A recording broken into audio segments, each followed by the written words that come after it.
अजित पवारांच्या अपघातासंदर्भात राज ठाकरेंनीही शंका उपस्थित केलेल्या आहेत। अजित पवारांच्या अपघातामागचं काळबेरं सरकारनं समोर आणावं अशी मागणी राज ठाकरेंनी केली आहे। तसंच एफआयआरच्या मुद्द्यावरून राज ठाकरेंनी सरकारला लक्ष केलंय। बघूयात राज ठाकरे नेमकं काय म्हणाले। जर समजा एफआयआर नोंदवायला गेलेल्या माणसाला जर तुम्ही अडथळे आणत असाल तर काही काळबेरं आहे का याच्या मागे, असा संशय निर्माण होतोच ना। आणि मला असं वाटतं हे सरकारच संशय निर्माण करते। ब्लॅक बॉक्सचं पण अजूनपर्यंत काही कळलेलं नाही काय झालं आणि काय नाही ते। किती विमान किती डिस्ट्रॉय झालं तरी ब्लॅक बॉक्स हा कधी डिस्ट्रॉय होत नसतो। सरकारी दबावामुळे एफआयआर जर नोंदवला जात नसेल, तेही अजित पवारांसारख्या व्यक्तीसाठी, तर याच्यात काय नेमकं काळबेरं आहे ते मला असं वाटतं सरकारला सांगावं तर लागेलच निश्चित।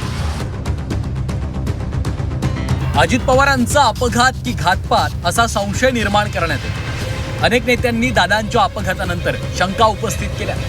दरम्यान यानंतर आता राज ठाकरेही मैदानात उतरले असून त्यांनी दादांच्या अपघातासंदर्भात गंभीर शंका उपस्थित केल्या। रोहित पवारांनी राज ठाकरेंची भेट घेतली। दादांच्या अपघातासंदर्भात दोन्ही नेत्यांमध्ये चर्चा झाली आहे। यानंतर राज ठाकरेंनी पत्रकार परिषद घेत काही सवाल उपस्थित केले।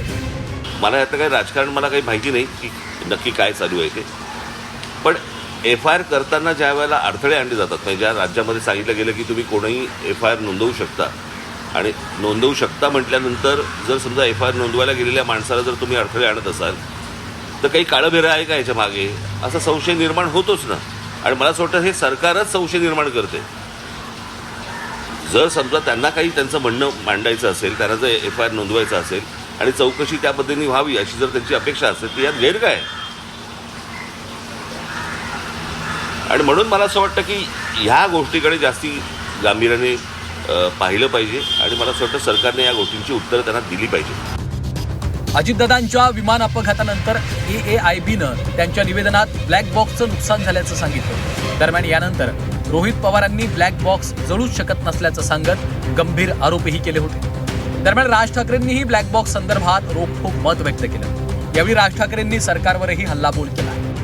ब्लॅक बॉक्सचं पण अजूनपर्यंत काही कळलेलं नाही काय झालं आणि काय नाही ते। किती विमान किती डिस्ट्रॉय झालं तरी ब्लॅक बॉक्स हा कधी डिस्ट्रॉय होत नसतो। त्याचंही काय झालं अजूनपर्यंत समजत नाही आहे। आणि नक्की म्हणजे सरकार मला असं वाटतं की हे संशयाची भूतं नाचवते या सगळ्या गोष्टींच्या मागे। आता ह्याचं काय त्यांना त्याच्यातनं काय राजकारण आहे मला काही माहिती नाही। माझा सोपा फक्त एकच गोष्ट होती की एफआयआर नोंदवून का नाही घेतलं जात आणि तो नोंदवून नये याच्यासाठी सरकार का प्रयत्न करते याची फक्त उत्तर सरकारने द्यावी। अजित पवारांच्या अपघाताचा मुद्दा विधानसभेत मांडावा, तसंच राष्ट्रवादीच्या खासदारांनी संसदेतही विमान अपघातासंदर्भातले मुद्दे मांडावेत असं आवाहन राज ठाकरेंनी केलं। तर अजितदादांसारख्या नेत्याची एफआयआर का दाखल केली नाही, यामागे काही काळबेरं आहे का, याची उत्तरं सरकारनं द्यावीत असं राज ठाकरेंनी म्हटलंय। विधानसभा अधिवेशन सुरू आहे, अधिवेशनामध्ये ही गोष्ट मांडावी। उद्या लोकसभेचं अधिवेशन सुरू होईल त्यावेळेला मला असं वाटतं राष्ट्रवादीच्या खासदारांनी ते प्रश्न तिकडे उपस्थित करावेत। मला एवढंच फक्त परत सरते शेवटी म्हणायचं आहे, सरकारी दबावामुळे एफआयआर जर नोंदवला जात नसेल, तेही अजित पवारांसारख्या व्यक्तीसाठी, तर याच्यात काय नेमकं काळबेरं आहे ते मला असं वाटतं सरकारला सांगावं तर लागेलच निश्चित। शेवटी आता शंका कुशंका किंवा तर्क वितर्क वेगळे निघतायत, परंतु आम्ही सुद्धा एक सर्वसामान्य कार्यकर्ते किंवा दादांचे एक शिलेदार म्हणून ज्या वेळेला उभे होतो त्यावेळेला आम्हालाही हे दुःख किंवा या सगळ्या घटनेची माहिती मिळाली पाहिजे ही आमची भावना आहे। म्हणूनच राष्ट्रवादी काँग्रेस पक्षातल्या प्रमुख नेत्यांनी घटनेच्या तिसऱ्या दिवशी का चौथ्या दिवशी मला वाटते CBI चौकशीची मागणी केली आणि याच्यातून सत्यता बाहेर आली पाहिजे। जर काय यामध्ये असेल तर ते महाराष्ट्रातल्या 13-13.5 कोटी जनतेला देखील समजलं पाहिजे।